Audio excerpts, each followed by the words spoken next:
Thank you, everyone, for coming. Appreciate it. The panel discussion tonight's going to be the State of the Union on today's capital formation process. And what I want this to be is an open discussion, please. You have a very good panel here, and about what's going on in capital formation in the over-the-counter market, in the mini-caps, in the small-cap stocks, and what we face in the future, and what we face day to day in our businesses. And we are at a crucial time, I can tell you that. And so we can come together as a group and face what's going on and move forward, or I think the world of capital formation for the small cap, mini cap, OTC stocks will be permanently changed. So first of all, I think you have to know who I am. My name is Damon Testaverde. I'm chairman of the board of Network One Financial Securities. We're a broker-dealer, full-service broker-dealer. Been in business since 1983. But basically, I'm personally an investment banker, and the firm is an investment banking firm for small cap and mid cap companies. But you still have to know who I am, so let me tell you. Let me start off, although I thought I always get away with this one, well, let's see. I took my RR test in August of 1968. Anybody beat me? Anybody take it before August of 1968? Okay. 59 is not, okay. 69, okay. So that's 50 years ago. I don't know how that happened, by the way. And I did my first IPO in, I don't know the month, but it was 1975. I was working with a company called D.H. Blair and Company. Anybody know the name D.H. Blair and Company? Okay. And that's 40 years ago. I mean, it's amazing how long ago. So I've been involved a long time. In the last 2.5 years, Network One has underwritten 18 IPOs, a dozen private placements, a couple of Reg A's, and a couple of 506Cs. So we do everything. We're not only an investment banking firm, but it's certainly where my heart is and what I love to do. So now, the reason why I'm saying that is I really believe things are changing. 11 years ago, there were 7,200 broker-dealers. Today, there are 3,600 broker-dealers. And who's left the business? The little guys.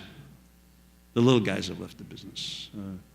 The big guys are still here, but the little guys, the people who are interested in this capital formation process in this market, are gone. We used to have something called a stockbroker. Today we have managers, money managers. The only reason why I bring that up is that stockbrokers helped in the capital formation process in the dreams of what was going forward, and money managers preserve and protect capital. So there's a lot less people out in our markets and helping to raise money. Most of the BDs that still exist, if you want to do an OTC stock under $5, it would be very difficult to get your compliance officer to approve the transaction. Again, a problem. So also, the cost of maintaining a BD this size is four times more than when I first got involved in working with BDs, and it's basically compliance costs. So what I think we have to do is realize that a lot has changed, a lot of the economics of the market has changed, and some things for very good reasons, and some things for not such, I don't think, intelligent reasons. So what do we have to do about that? I think together, we have to work together and try to move this market forward. And that's what this panel wants to discuss. Congress recognized there was a problem. You know, they very recently promulgated new Reg A rules and 506C rules, which meant we could generally solicit private placements. Good ideas. It's what this country needs. Remember, most new jobs, new industries, new sciences come from the small cap companies. So we needed Congress that recognizes there was a regulatory onslaught to make some changes. They forgot to tell the regulators. So we're kind of in a position where it's still difficult for us. And finally, I just want to tell one story. I remember, if I had an IPO to do, I could take my prospectus and start at Trinity Church on Wall Street and walk to water. And on the way down Wall Street, I was able to sell the deal out because there were so many small brokerage firms on Wall Street. Now on Wall Street, I could buy a Mercedes or have a cup of coffee and rent an apartment. But the broker-dealer that was there, that funded the dreams, is less and less. So the latest onslaught has been on stock certificates because of bad people and bad things. FINRA's put a lot of pressure on the ability to deposit and clear over-the-counter stocks. And I don't know if any of you in here have experienced it, but I'm sure you have. But it's very hard for you to do a Reg A if you can't deposit the stock certificate and clear it afterwards. It's very hard to do a 506C if you can't deposit the stock certificate and clear it later. So they made moves to protect the market, protect the investment public, but the moves nobody asked anybody in here what to do. So I think there's some unintended consequences on what they did. And again, I want to talk about this, and we have some experts here to talk about it today, and what we can all do to revive our markets and to build for the future. So I'm here today, and I sponsored this panel because more than ever, we need to work together. We need to assure that the capital markets continue to exist and that the American dream for the smaller companies still is there. So what I'm going to do is we have Richie Friedman here. He's a partner at Sheppard Mullin, a leading securities firm that specializes, a legal firm specializing in what we're talking about today. We have Zinn here, General Counsel of OTC Markets. They've done a great job so far in trying to put a team together to face the problems and explain the problems to the regulators that we have. And we have Robert Giordano here, who's an investment banker with Network One, who's been doing capital raises in our market for 30 years, specializing in the life sciences. So with that, I'm going to ask each person to just introduce themselves, make some comments, and open it up for discussions. This is for you to talk, not me to talk, so I'll shut up. This is for us to open up ideas and how we can work together, move our business forward. By the way, let me just leave off with this. There's a lot of money for us to be made. This market's not going away. In 1970 to 1973, there were no new issues in the United States. It was a disaster. Things with economic reasons, if you remember, 15% interest rates, and so it was a disaster. And yet out of that came Hamburg and Quist, Drexel Burnham, Alex Brown.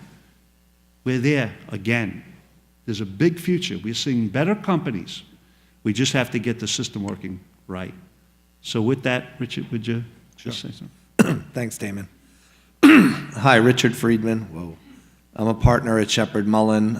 Been a corporate and securities lawyer now since 1987, not quite the years you're saying, but did my first IPO back in 1987, and in from 87 to 89 did 18 blind pool public offerings before Rule 419 was enacted. So companies that used to go public with an idea to acquire a business, go down the hall, list their company on the pink sheets, and raise just a little bit of money to be nothing more than a public shell. Flash forward, I've seen a lot of changes. Obviously, Rule 419, it's now called a SPAC. It's a big fancy instrument that all the money managers put their money in. But somewhere in between, I've worked with private and public companies, companies that are going public, companies that are small companies that are looking to raise money with an idea to get investors and hopefully climb the ladder from the OTCBB or pink sheets up to NASDAQ, New York Stock Exchange. I'm a partner now at Sheppard Mullin. Sheppard Mullin's a AmLaw 100 firm. It's a very large firm, about 900 lawyers with 15 offices in the U.S. I'm based here in New York, but we have 5 offices in California. We're in Dallas, Chicago, D.C., and then we're international as well. I've seen a lot of changes in the market myself as well, and so at the end of the day, the SEC, and he's talking about Bill Hambrecht and changes we've seen, there's a lot of things that have changed, and the markets themselves, the size, the number of public companies, the way deals get done, there's so many things to cover in one area, but come back to the simpler process, which is what I think we were focusing here about capital formation and low-price stocks. Today, if you're doing a public offering and you want to get listed and you're doing a Reg A deal or a lower price deal, you may not be able to deposit your stock. And where you deposit your stock, depending on which brokerage firm, which clearing firm, which procedures, it's not so easy to do it. If you're doing a public offering and listing on NASDAQ or New York Stock Exchange, everything's smooth, everything's easy. If you can get yourself listed and everybody understands it. But the first Reg A deal that got done, which was the Elio Motors deal, was great. Everybody bought their stock, everybody got it, and then they all realized they had nowhere to deposit it because nobody understood Reg A. Some of that's been cured. There have been a number of Reg A deals. Fine. So some people think they now have solutions to getting stock deposited into the system or into their system, maybe not into the full system. And then you have 506C deals, which people are still trying to figure out.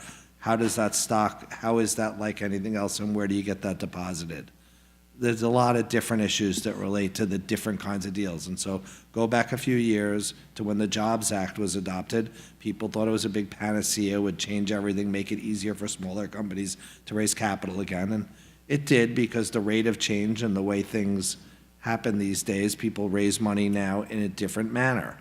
Maybe they don't use stockbrokers, maybe they go online, maybe they do advertising or different ways, but at the end of the day, when if they can raise the capital, where they can get traded and how they trade, there's a lot of different pieces here. One of the people we're missing who was supposed to be on the panel was Seth Friedman, who's at V Stock Transfer. And so while you have an investment banking firm on the one hand that raises the capital, you have a law firm on the other hand that may help you with your documents, your drafting, you have an accounting firm somewhere in the process, and then you have an exchange where you want to list and trade, you still need a transfer agent and a clearing firm for all that stock. And so there's no one solution. There's no one group that's going to walk in and help with the regulation that's happened to slowing down stock. It takes all the groups together, I think, to get together and have what we'll talk about is the OTC Markets has put together some conferences, some panels where we've had discussions about trying to get some standardized procedures. And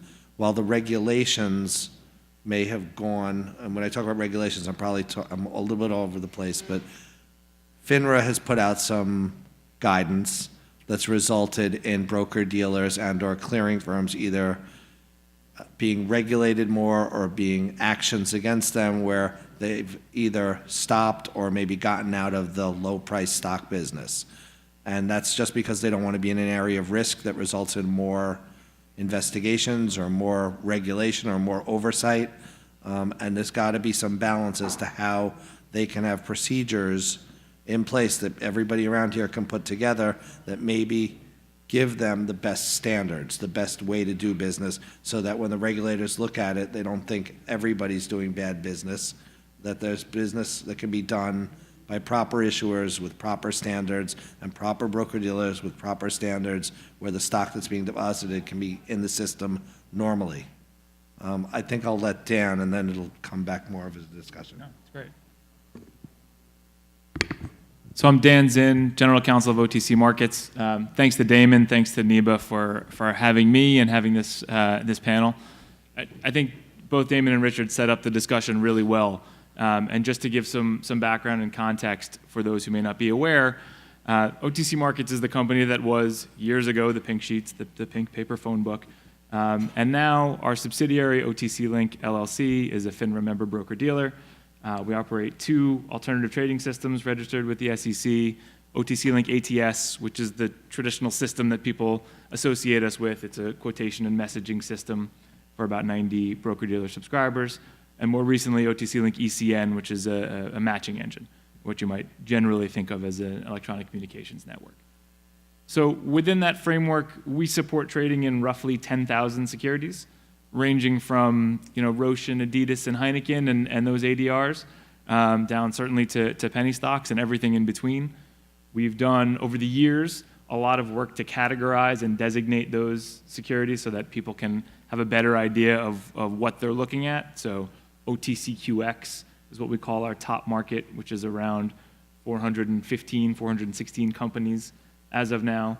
So those are companies that are making full disclosure. They're meeting either an international disclosure standard, they're SEC registered, or they're otherwise providing PCAOB audited financials on an annual basis, making current disclosure, really doing the things you would typically expect to see a top-tier public company do. And they're also meeting a set of financial standards. It's not a listing because we're an ATS and not an exchange, but it's the same idea. It's a set of criteria that these companies need to meet to get categorized into OTCQX. Our middle market is called OTCQB, more of a venture stage market. So same obligations in terms of disclosure and making that current information available in audited financials, but the financial standards are more in line with what you would think of as a smaller, growing company, maybe one that's trying to work its way up to OTCQX or ultimately to an exchange. And we celebrate when companies do that. The remainder of the market, we call the pink market, clearly a nod to the pink sheets days. Within pink, we will further categorize companies based on how much information they're putting out into the world.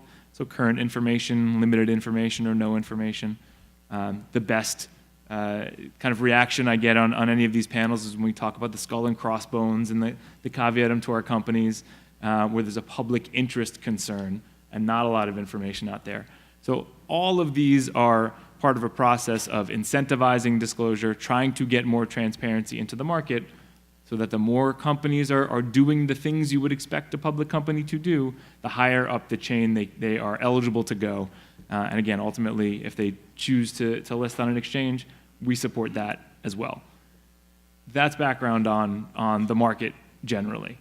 In terms of the issue that we're really talking about today, which is, I think, the industry reaction and some of the gatekeepers in the industry having a reaction to regulatory pressure that goes back to probably 2009, 2010, and in some cases before that, from both FINRA and the SEC, where they're looking at specific instances, often of more egregious conduct in low-price securities, so unregistered distributions and the like, certainly pump and dump and fraud-type schemes.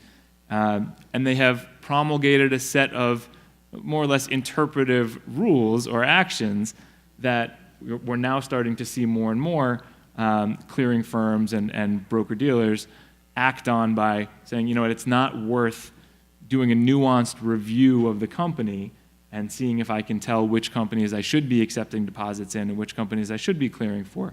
I'm just going to start cutting out that end of the business. And that's clearly the cause of concern and what I think drives everybody. As talented and good-looking as we all are, that's what drives everybody to come and listen to this panel. And so Richard made the point, we've started to bring together the players in the industry.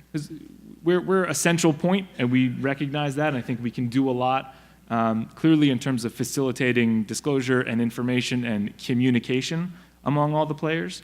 So we started in the fall with a roundtable for transfer agents and their advisors, typically attorneys, to start talking about their role in the process. Because to Richard's point, Reg A is a wonderful example to look at, where there are companies interested in raising capital that way. There are affinity investors and others who really want to contribute to those offerings. And what we found with the Elio deal as a great example, as the first one, was clearing firms and brokers who had no idea what Reg A even was. And so how do you get a transfer agent to provide information to a broker so that the broker then becomes comfortable with the security that they're getting? They understand the legal aspects, the compliance aspects of the exemption that they're relying on. All of those parts of the process are the beginning of the solution to what I think the common problem is. So we started by talking to transfer agents. We followed that up just a few weeks ago with a roundtable really intended for brokers and clearing firms and some of their advisors to try to take a collaborative approach, which is really where Damon started this discussion. If from issuance, if the banker who's working with the company to raise capital is following appropriate processes and procedures and is documenting their diligence, then the transfer agent is going to have a much easier time understanding what the securities look like when they have it on their books. They're going to be able to communicate that in a more efficient way, in a more transparent way to the broker, to the clearing firm, and it sort of works its way through the process from there. So the feedback that we've been getting from all of these constituents of the deal and all of these various parts of the trading community are really that they all want a way to determine which companies should be quote-unquote whitelisted, what's an easy way for them to tell which companies are doing things the right way, and how do you then, on the flip side, tell which companies we should spend a little more time focusing on. And it's seldom, I think part of the trick is, it's seldom about the company, it's much more about the players involved in all aspects of the deal. And so how do you have enough information that you can have transparency of insiders and affiliates and things of that nature. So we're looking to, again, facilitate a solution or at least an approach that brings the industry together as a whole, that has everybody understand what role they can play. Certainly OTC, again, can act as that central point, maybe a central information depository, maybe a place to bring commentary together and bring that to regulators. But if we all, which is where Damon started, if we all work together on that process, I think we'll have a much better result than if we wait or individually wag our fingers at FINRA and the SEC. So I'll leave it there, and I think we'll come back to most of these points. Hi, everyone. I'm Bob Giordano, an investment banker with Network One Securities. As Damon suggested, my area of specialization is life sciences. This all started about 2 or 3 months ago when Damon wrote a letter to our over 100 retail brokers laying this problem out and asking for help. And when he did that, I said, Damon, that's a great idea. Why don't we try to multiply our voice by 50 voices? And that would be the approximate 50 broker-dealers that are part of the NIBA constituency. So we collaborated, and we got in touch with Emily, and she was kind enough to get the board to convene, and that's why we're here now. So my role primarily was a facilitator in getting it going, but looking at it, I've said to the panel in our earlier discussions and our one telephone call, okay, how can we identify what is actually the problem, what are the potential solutions, and more importantly, what can I do as an intermediary to moving it forward and being sure on an ongoing basis there's communications with the various NIBA members leading to some possible solutions that NIBA can be a co-author of. I'm thinking in terms just generally, all of you who go back to 2010, 2011, when we first started with third-party due diligence, what was it? Why did we need it? How did it become popular? And there is that universe out there of people doing that. Can NIBA be part of a situation where we can create a process that NIBA stands in for that gives some additional credentializing to the company and the constituents going forward? And can we lend, as a NIBA member and NIBA as a whole, our voice to it? So I commit myself to being part of that process going forward, a facilitator and an intermediary. My own practice is significantly removed from the day-to-day activity that these gentlemen are talking about, except at the end of the day, if we raise money and we can't get the stock cleared, I heard as much as everybody else does. And I'm very excited that we're right. I look around the room now, there's a half a dozen people we're in current collaboration with, and I'm very excited about having Network One become a very active part of that process on all levels, whether it's a unique way to syndicate early deals, which some of you know has been sort of my pet peeve, and or moving this forward. That's the process that I want to be part of, and I thank Emily and the board for giving us the time to do this. So I'll bring it back. Just a little bit more background to this, because it's not all low-price stocks can't deposit, it's all doom and gloom. It just, in terms of background history, it's pendulum. And so going back when I said I did all these blind pool public offerings, that was before Rule 419. SEC adopted Rule 419. Everybody thought you couldn't do it. Guess what? Flash forward, you can do SPACs 20 years later. Then there was these convertible debenture deals. Everybody did convertible debentures, death spirals, floorless, toxic convertibles. SEC tried to put Rule 415 there and stop people from registering stock, selling stock. Well, at some point, they backed off, stepped back. Companies do financing. People do even toxic financing now, but it's not talked about the same way. There's less of it, and it's just more moderation, although you'll see some that are crazy. The reverse mergers. There's people who did all kinds of reverse mergers before they adopted the rules. You could do a reverse merger and not file an 8K for 75 days. There was no information except for press releases. The SEC changed those rules. Full Super 8Ks get filed now. People do reverse mergers. There's more transparency, there's more information, and things get done normally. Same thing with the Jobs Act. The Jobs Act at some point, great idea. You just need people behind it. It took a long time from the Jobs Act being adopted to finally having Reg A deals, let alone figuring out how Reg A really works, which people are still working on. And so the part about the broker-dealers, back in the 90s, there were so many small broker-dealers. Now, a lot of them are out of the business for a lot of good reasons, but the rest either got gobbled up or ended up going somewhere or whatever. I mean, and that brings you to this thing, the issue, which I think stems from a combination of low-price securities, these toxic deals where people got too much stock, sold too much stock that people didn't have information about, or maybe blocks of stock that brokers supposedly should have now been gatekeepers, which is the issue that we face generally in the market today. Who's a gatekeeper for what? Who sees what's going on, and who's supposed to report or say there's something going on that they should be suspicious about? And so the NASC notice to members 0905, I think that's where it goes back to. And I think that's what we're talking about here, in reaction to a notice to members that put out, that affected broker-dealers, that in turn affected clearing firms, because they're a gatekeeper too, and who knows how far the gatekeeper issue goes. And if we can make the gates and have standard procedures or something that are a higher standard that can help, maybe you can't help 100% of it, but you can help 70, 80, 90%, because if there's companies that want to act responsibly, you might have a starting place to go. And so that's where I think we... With that, let's open it up for questions. Anybody have any comments or questions? Yes, sir.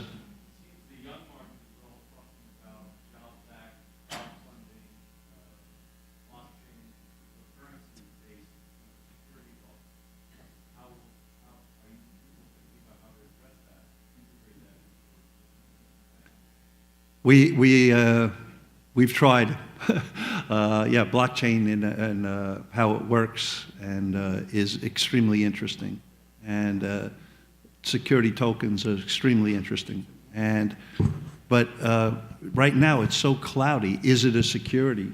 It's a security. So if it's Pretty much. security, we have rules we have to follow. We don't think the token is a security, Rich, but we think that... I don't think it's anything special, personally. Yeah. People don't understand blockchain or crypto's a different story. When I say crypto, I mean currencies. Right. I'm not a currency CFTC lawyer, but you buy common stock, you buy preferred stock, you understand what it is. Token's no different other than it's a digital thing. And the problem with it is, apparently I can have it in my wallet and trade it to your wallet. That's a problem. The SEC's never going to like that, nor do the exchanges. There has to be some central mechanism through which that digital thing can get tracked, traced, reported. As long as you can have that and the blockchain records it, it should be more transparent than ever, because you can't even change it. So everybody should, it has to be built a certain way, and everybody's racing to build the right mousetrap. And that's the problem in general, that the entrepreneurs and the investors are much smarter than the regulators. So they always move much faster, have solutions that are way ahead of the regulators, and the regulators are just trying to catch up. And trying to educate the regulators, and then have them actually adopt rules for us to figure out how to interpret and help you. That's where we are, I think. Yeah, I would say from the market perspective, first I would separate some of those ideas. I think Jobs Act and crowdfunding are in one bucket, and crypto, to all the points that Richard made, is in it absolutely is. from a market perspective, from a secondary trading perspective, which is really what we support. For using Reg A as an example of maybe the tip of that continuum, it was an education process just to get these clearing firms to accept ELIO. And once they understood what it was and the fact that there was an exemption there, we were able to get that moving. And I think you see that a little bit more in crowdfunding and in Jobs Act capital raising. Crypto is going to require all of the kind of regulatory guidance that Richard's talking about. And then you also have the problem of everyone having built their own perfect blockchain. And so a lot of the people that we talk to who want to be involved in even having us host their data for the companies or host their disclosure, they all say this will work and everybody will be able to trade as long as everybody adopts our blockchain protocol. Then everything will be fine. And I've had 27 people tell me that. And so it's going to be a non-starter for a little while until, as an investor, you understand where your liquidity is going to come from and that you're not going to be beholden to your account with this one little blockchain firm. I don't want to make it about tokens, but I'm going to tell you that most lawyers who did this and said tokens aren't securities, they were utilities where it started, the problem, nobody thought it through. And they did all this and they were able to raise money. Telegram, I think that's the company, raised $2 billion in 4 months, like last year or 2 years ago. It's the most money ever raised in the shortest amount of time. It's crazy. But they didn't think through the fact that most public companies, if you have $10 million in assets and 2,000 shareholders, now you're a public company, you have to report. All these companies that raised money like that probably have to report, probably haven't reported, and the few that have actually settled with the SEC have undertaken to file Form 10s and start reporting. Why? I don't know, but that's what the SEC wants them to do. And they haven't filed those reports yet. I'm sitting here watching every day looking for how are they going to handle it. I don't know how it works, but I haven't even started talking about blue sky and like how that works. Nobody thought it through is the point. Two things. One, I don't know if you know, Dan, but we were the investment banker on Elio. Yeah, I And that was one of the first Reg A's that ever came about. And we sold it to clients and then figured out, oh yeah, what do we do with the stock certificate? Which is, eventually we got it settled, but it was a tremendous effort. It would be impossible today, by the way, with what's going on. So why promulgate Reg A if you can't process the tickets? That's one. Two, I think blockchain is the future, and I think blockchain does settle a lot of the problems, but we don't, it's not defined yet. We're not, the regulators haven't given us a clear path yet. Who wants to jump in at first? That's right. Yeah, Don't be so sure. I'm not as sure. Yeah. There's going to be some hybrid combination. You never know. Yeah. There will be a hybrid. Because people I think you'll do understand both. that. You can switch back between a That's right. certificate and I a token, think maybe. that's right. I think tokens that convert into common and common that convert into tokens Back and forth. might be just the way to Say it float a forward. new issue, float a new part. I agree. We're working on it, but we've been working on it, but it's pretty scary to get something, I'm scared about this, never mind that. So, any other question? Yes?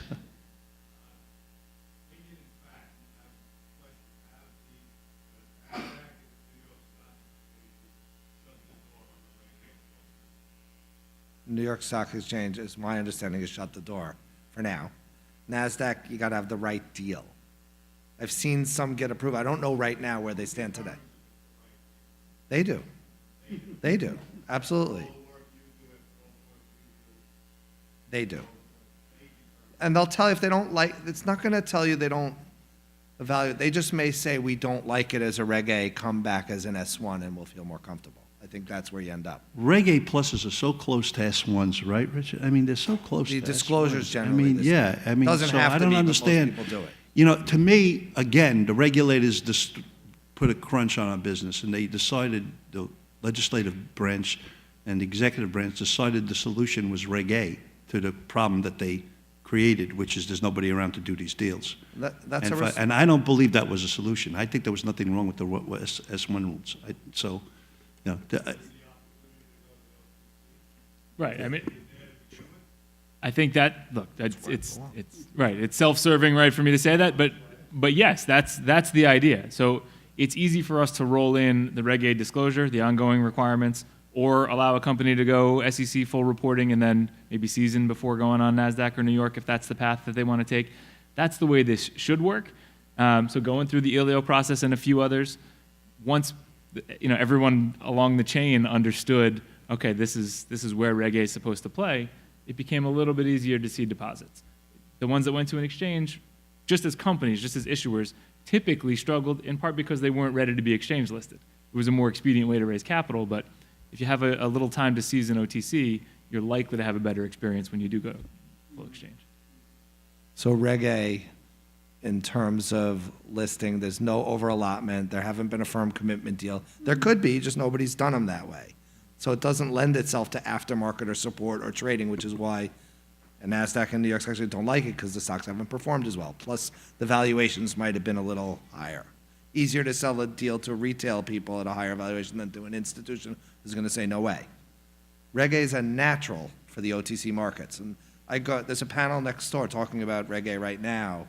And the reason Reg A should work should be any OTC company that wants to raise money and stay on OTC, just do an in-between deal, can do a Reg A and doesn't have to file Blue Sky.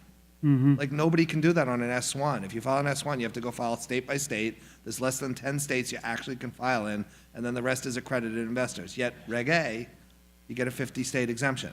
And I don't understand it, why nobody's talking about it. Well, again, if you don't mind if I take the opposite side, because there's no underwriter in the Reg A, right?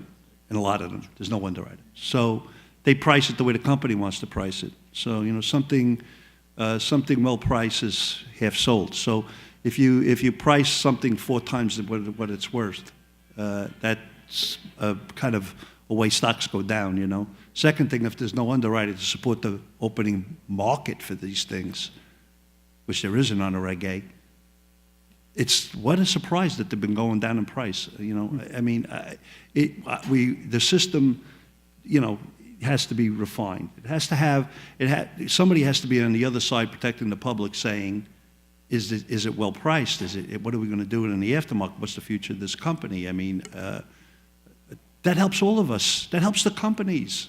It helps the next deal and the next guy that wants to raise money. So, and then the broker's supposed to qualify the guy, should he buy the stock or not? Could they really take the loss? Not you put it on the internet and some person in Wisconsin buys 1,000 shares that maybe shouldn't be buying it. Again, Dan, that's just, it's my feeling. So you mentioned Bill Hambrick earlier. Yeah, Hambrick. He was a big champion of Reg A. He was. And so I think in his mind, he had Reg A pictured as he was going to do an auction process. That's right. And then it deals didn't would work. price themselves. Yeah, that's right. Hasn't happened. It doesn't work. It didn't.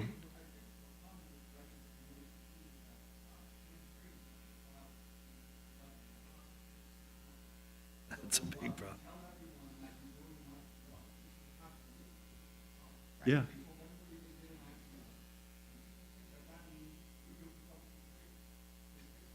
Huge.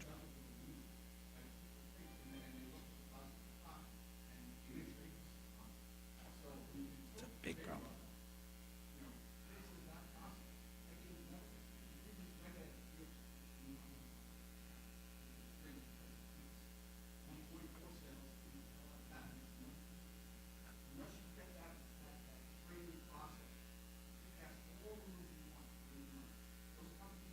Yep.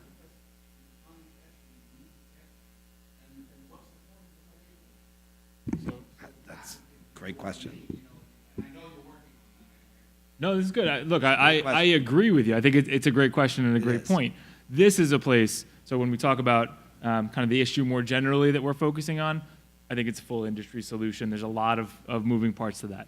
For this kind of issue, we are happy to, and to your point, we do take the lead on pushing back with FINRA. I mean, the rule itself, and Richard and I can talk all about the laws, it only matters what happens in practice. But SEC Rule 15C211 says a qualified Reg A offering statement is the appropriate disclosure under which to publish a quote. And so we've been pushing FINRA and the SEC, for that matter, to get them to acknowledge that once a regulator, the SEC, has signed off on this disclosure, that should be it. It should go back to that 3-day notice, if it was a week. Something reasonable where there is a clear path for you to take. Right. So there, look, we love to take all the advocacy we can get on that issue. a long time. I can send His people face is a blue. number of fascinating letters that I've written on this topic.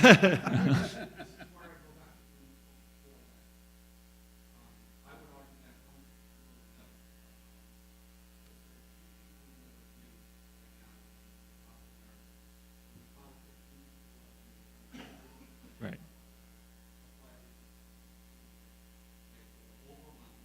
Sure.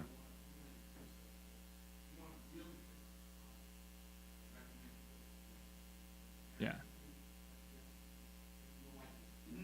So they do. Or we're starting to make progress there. I think the best advocacy work that we were able to do there was on a retail investor fraud panel that the SEC hosted last year, where I got to be on a panel with the woman from FINRA who runs the 211 group, folks from the SEC, to sort of raise these kinds of issues. So the SEC understands, Chairman Clayton chimed in on our panel, what they're really focused on is what access does retail have to things that go sour. Basically, they're focused on when am I going to get a call from the media saying, why did grandma lose all her money on this OTC stock?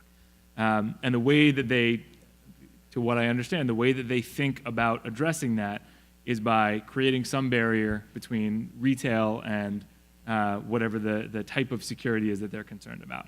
I don't think Reg A specifically is part of that concern. It gets caught up in, similar to what we're talking about with deposit problems, it gets caught up in the industry saying, it's easier for me to just cut this out than actually try to understand. It's cheaper for me to cut this out. So that's, even with the SEC, we talk about our compliance data and other, whatever you can do to elucidate that problem and let them understand, okay, there's a 10% of this market that you do want to be concerned about, but everything else that's Reg A, that's fully disclosed, it may not be a great company. It may not be the right issue. Doesn't matter. It's fully disclosed, and an intelligent investor can make that choice. There's a little bit more headway when you sit with the SEC to FINRA, which I think is, and FINRA, I think is your point, but it's a long, slow ride.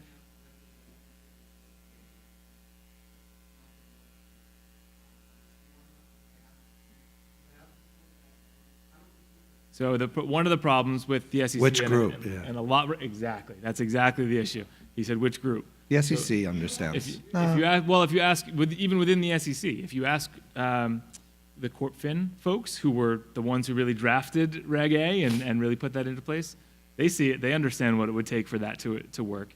If you talk to trading and markets, But they're not trading who, markets. right, who implements those rules and who really exerts influence over FINRA in that area, they are much more focused on that investor protection aspect to an overbearing degree. They're closer to enforcement.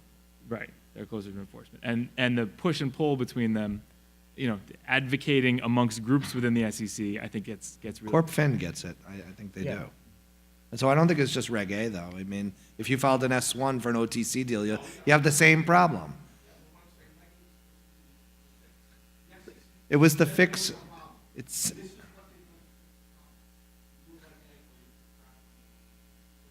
Correct.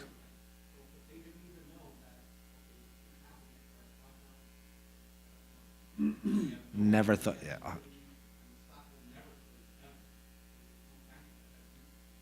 Right.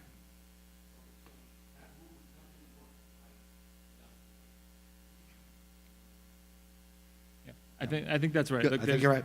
yeah, But- right, there's Hard to argue with that. the disconnect even further between Congress, who passes the rule, and then the SEC, who is forced to implement something, and there are folks in Corp Fin, to their credit, who got it and are championing it. But you lose some of that when it wasn't their idea. It's not, It'll be a private company that's technically public till it can come back and do a deal and list on NASDAQ, and then everybody will accept it. But they'll wonder where all that stock came from because it was Reg A stock.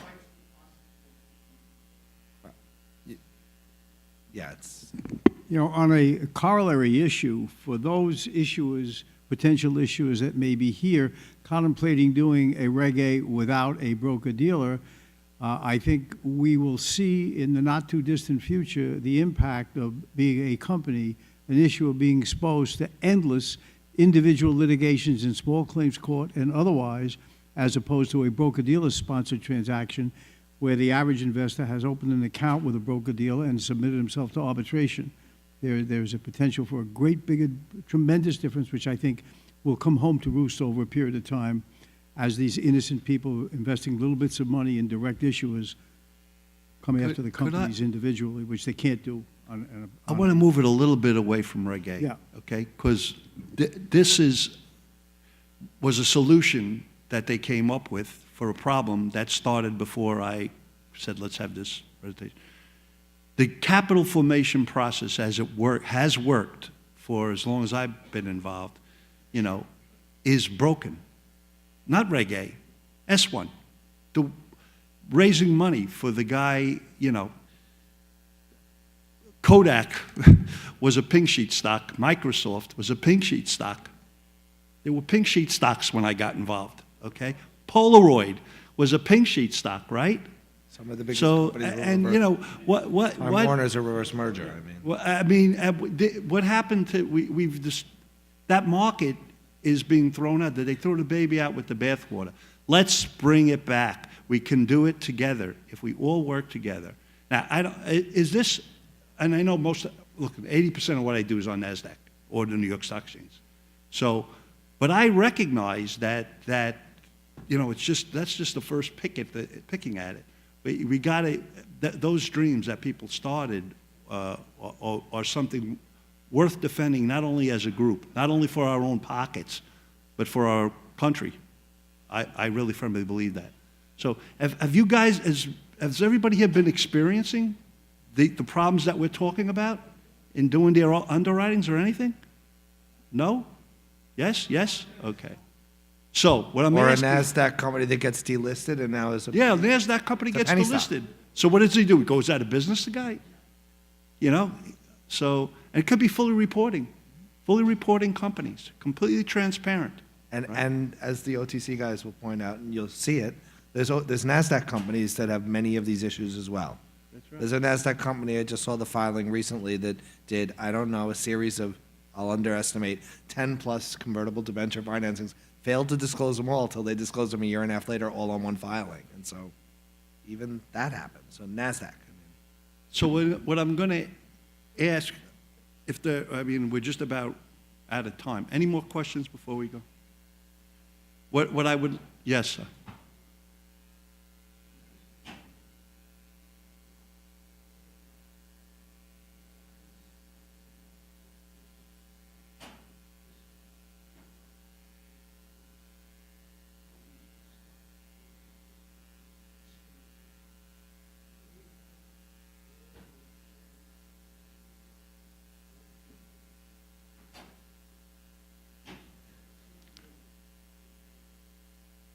Could you repeat the question?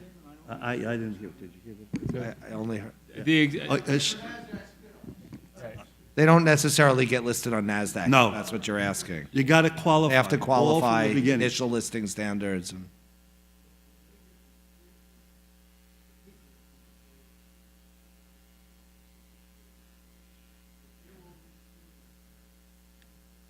The sub has to requalify. The sub has to get listed if that sub's on the NASDAQ or OTC, an you'll have the exchange same in order for them issues to that we're take it. talking about. But they won't take it. So if they do a spin-off and it's just going to be trading over the counter, they won't take the paper. Got to be in that. They have to take that sub and register it to be a NASDAQ company, yeah. We'll see that even. Otherwise, they'd have to file a 211 and get listed. I mean, Right. We'll see But they that still even on won't take the, OTCQX. I'm afraid they won't take the paper, though. Right. You have brokers that have compliance policies built around our structure, OTCQX and OTCQB, and you'll see it even with an OTCQX spinoff, that it has to show that it requalifies, it meets the standards, it discloses in the same way, so that it gets the same treatment as the parent. You're going to hear from Dan, myself, Richard, Bob, about helping us, but by the way, I agree with Keith a little bit about, I think we have to get to the legislative branch to break the logjam. But if you can help, Bob, do you know somebody on the finance committee at Congress or something like that? That would be very helpful. And then we're going to circulate, petitions or statements. And, I'm afraid, as you know, to be the only guy signing them. You don't want to be, right, Dan? You don't want to be the only broker-dealer out there signing it. But if, as a group, if we could sign to get them to listen, it's going to be very worthwhile for us and for these companies, and, we can keep moving forward. So, any other questions? Thank you very much for showing up. I appreciate it.